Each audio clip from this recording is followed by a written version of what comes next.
Saludos jóvenes, bienvenidos una vez más a su clase de matemáticas. Hoy vamos a hablar de las proposiciones. En clases anteriores decíamos que estas se referían a enunciados que solo tienen un valor de verdad, es decir, solo pueden ser verdaderas o falsas y no ambas a la vez. Hoy vamos a extender nuestras informaciones sobre este tema, a clasificarlas y a utilizarla para hacer algunos razonamientos matemáticos. Tenemos como ejemplo de proposición esto. El Sol es una estrella.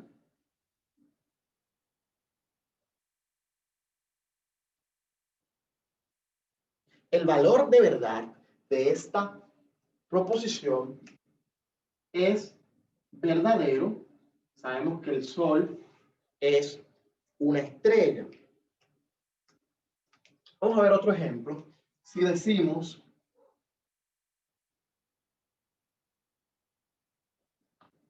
la Tierra es un cometa.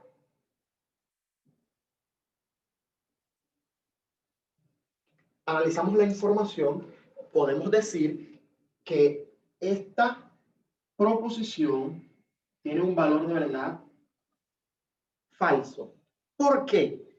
Porque la Tierra no es un cometa, la Tierra es un planeta. Dicho esto, conociendo ya qué es una proposición y cómo obtener su valor de verdad, vamos a ver cuáles son los elementos que tiene una proposición. Voy a dejar este ejemplo y vamos a ver por qué está compuesto. Al igual que las oraciones que trabajamos en español, las proposiciones están compuestas de dos partes. La primera parte, en español se llamaría sujeto, pero en matemáticas se llama término.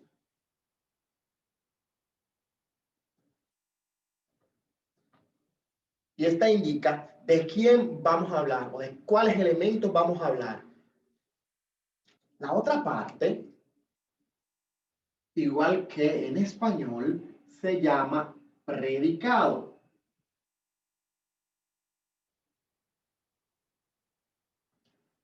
Y el predicado indica lo que se está diciendo del término o elemento. Por ejemplo, si yo tengo la proposición 9 es un número par.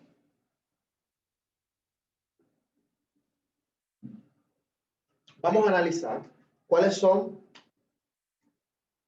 las partes en esta proposición. ¿De qué elemento yo estoy hablando? Bueno, estoy hablando del número 9. Entonces, este elemento que pertenece al conjunto de los números naturales es el término. El término siempre pertenece a un conjunto. Y este otro, que dice es un número par,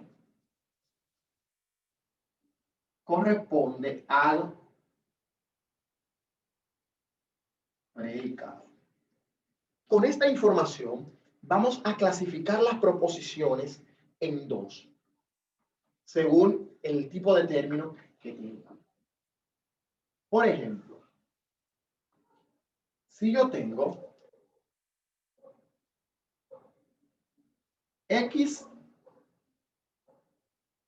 es uno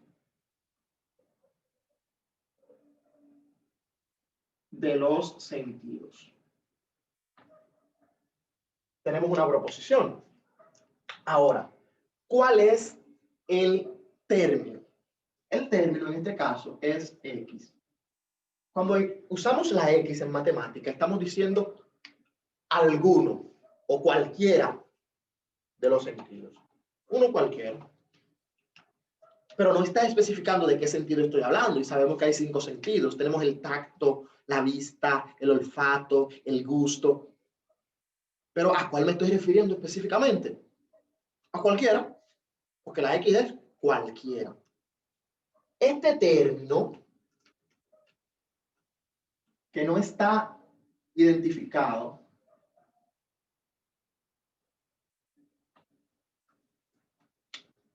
se llama un término variable.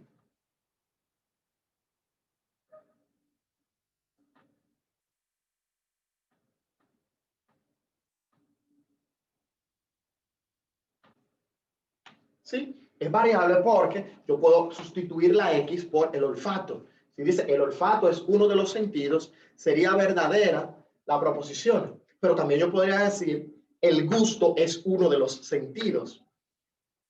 Entonces, como no me está indicando específicamente a qué sentido me estoy refiriendo, ese término es variable.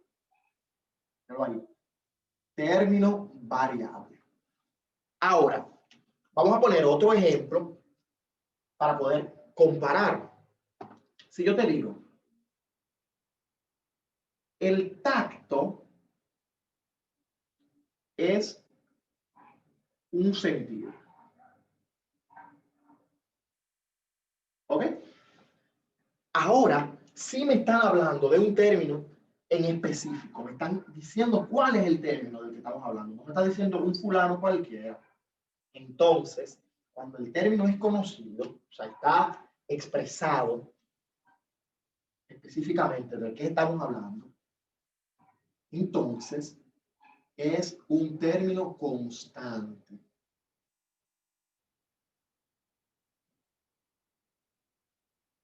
¿Ok? Ahí tenemos un término constante.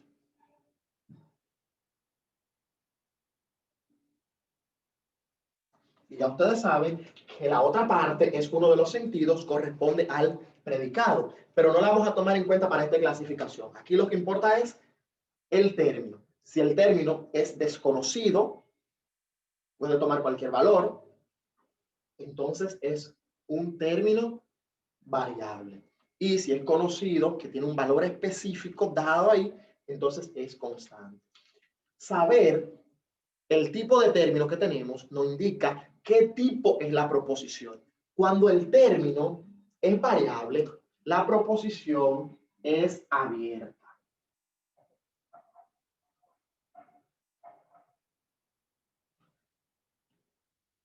Es abierta porque queda espacio para tú colocar este valor y darle sentido o darle el valor de verdad a la expresión o proposición.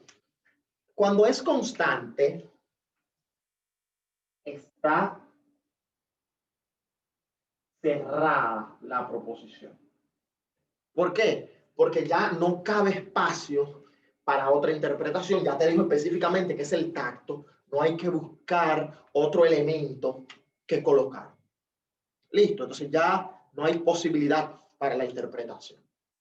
Dicho esto, vamos a pasar a otra de las clasificaciones que tienen las proposiciones.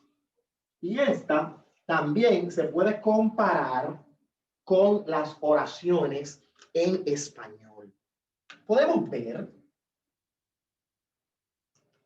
que todas las proposiciones que hemos colocado como ejemplo me están dando un solo mensaje. O sea, tienen un solo predicado. Por ejemplo, si yo digo,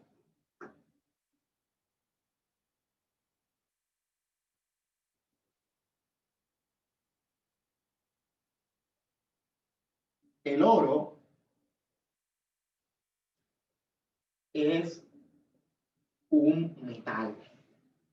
¿De qué está compuesta esta proposición? Bueno, sencillamente está compuesta de un término, vamos a ponerle la T solamente de término, y de un predicado ¿Ok? Ahora, ¿cómo se llama este tipo de proposición? Que ya hemos estudiado bastante hoy. Esas proposiciones son simples.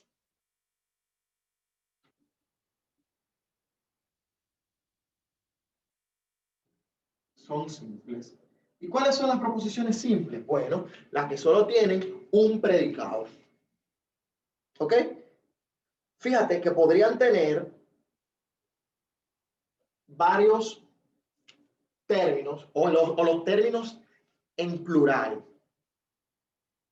Porque podríamos decir ahí, los gatos son felinos. Estamos hablando de los gatos, todos los gatos. Un conjunto extenso. Ahora, aquí decimos el oro, estamos hablando en singular, es un término, pero el predicado es uno. El predicado es que me importa para yo clasificar la proposición. Si tiene un solo predicado, es simple. Ahora, si tiene dos predicados, si me está dando dos mensajes en uno, vamos a ver. Si ahí me dicen, el oro, voy a borrar la clasificación aquí. Bueno, voy a poner otro ejemplo abajo, no hay problema. Si me dicen,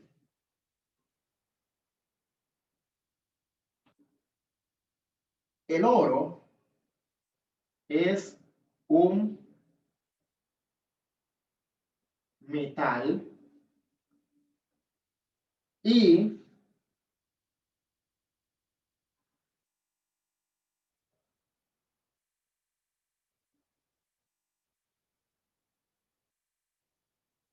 el helio es un gas.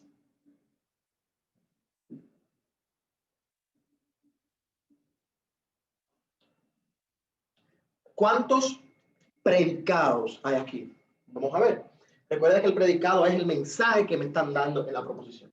Si nos fijamos, tenemos un predicado aquí, es un metal, y tenemos otro aquí, es un gas. Términos, bueno, tenemos dos términos. Un término es el oro, otro término, el helio. Ahora, cuando tomamos todo lo que había, encontramos ¿qué? Encontramos término, otro término, un predicado, otro predicado, pero hay algo que está sobrando. Está sobrando la I. ¿Qué es la I? Bueno, la I es el nexo que está uniendo los dos mensajes o las dos proposiciones simples que teníamos. Si yo las separo, me doy cuenta que la primera es simple y la segunda también es simple. Pero cuando están unidas las dos por medio de un conectivo lógico, entonces se llaman compuestas.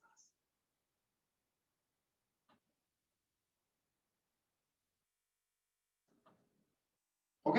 Entonces, ¿cuándo son compuestas? Bueno, cuando hay dos o más proposiciones que están unidas por medio de conectivos lógicos.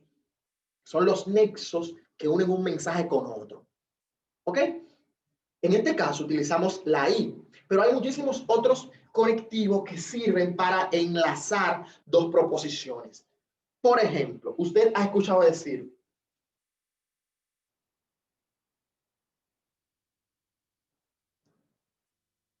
República Dominicana es un país o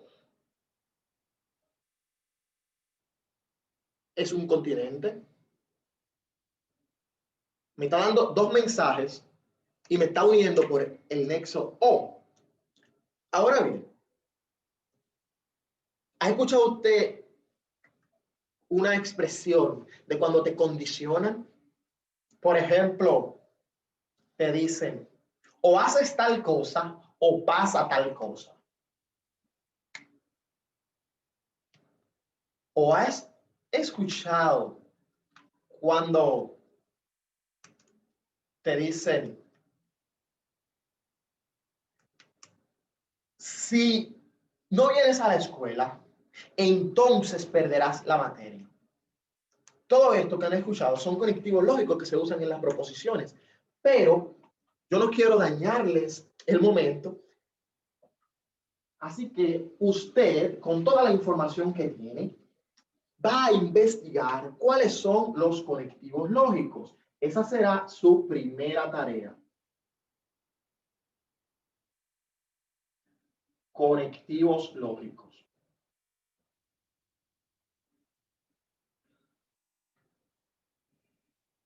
¿Qué vamos a hacer con los conectivos lógicos? Bueno, vamos a formar una tablita que tenga los siguientes datos. Primero, va a tener el nombre del conectivo.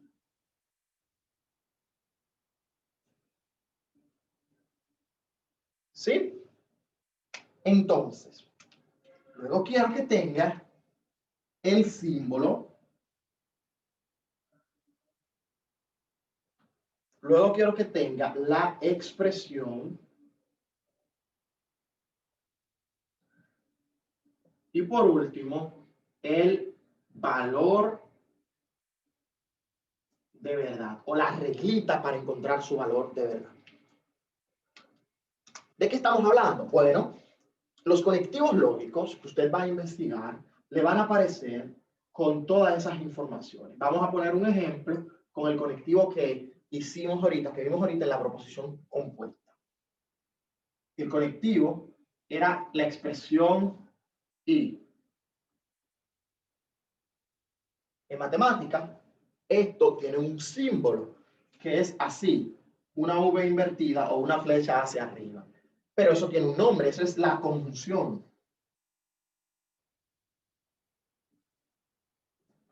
¿Sí? Entonces, el valor de verdad es la reglita que indica cuando una proposición compuesta que utilice esta expresión y la conjunción es verdadera. Esta será verdadera o cuando es falsa. ¿Cuál es la regla para ver su veracidad o falsedad? Y es la siguiente. Es verdadera cuando las dos proposiciones que la forman son verdaderas. En todos los demás casos es falsa. Pero eso usted lo va a escribir en letra, lo va a encontrar en letra, va a escribir así mismo. Es verdadera cuando las dos proposiciones que la forman son verdaderas. En todos los demás casos es falsa. Y así usted va a completar la tabla con todos los conectivos lógicos que usted encuentre. Hay más, está la disyunción, condicional, bicondicional, muchísimos, pero yo no quiero dañarles el momento. Investíguelo. La tarea 2 que vamos a realizar se trata de encontrar o crear proposiciones.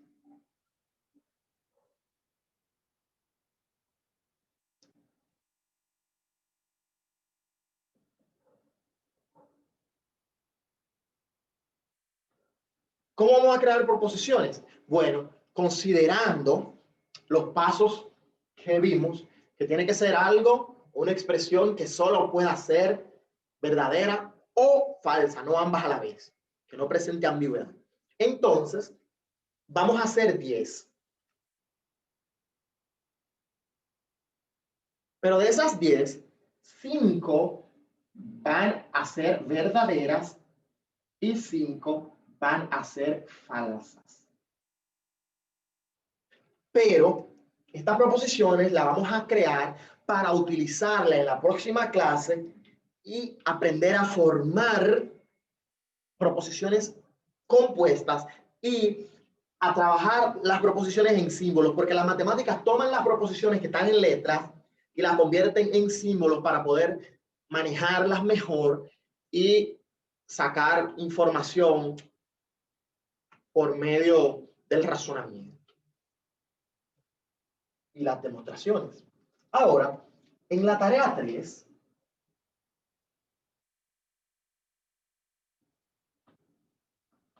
usted va a clasificar proposiciones.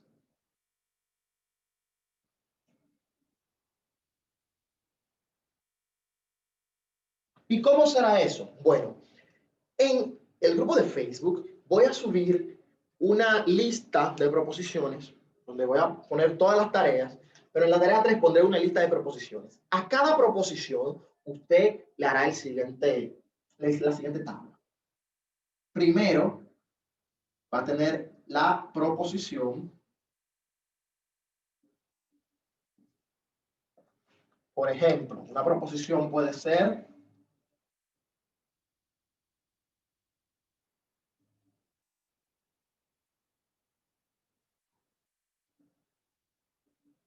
el oro es un metal, como vimos ahorita.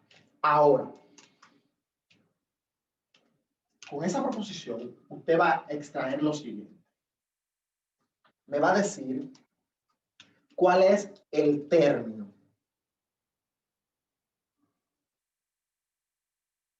¿Y qué tipo de término es? Recuerde que tenemos término variable y constante. Me dijo el oro, ya sé que eso es un término constante. Oro, que es un término constante. Y a ese término constante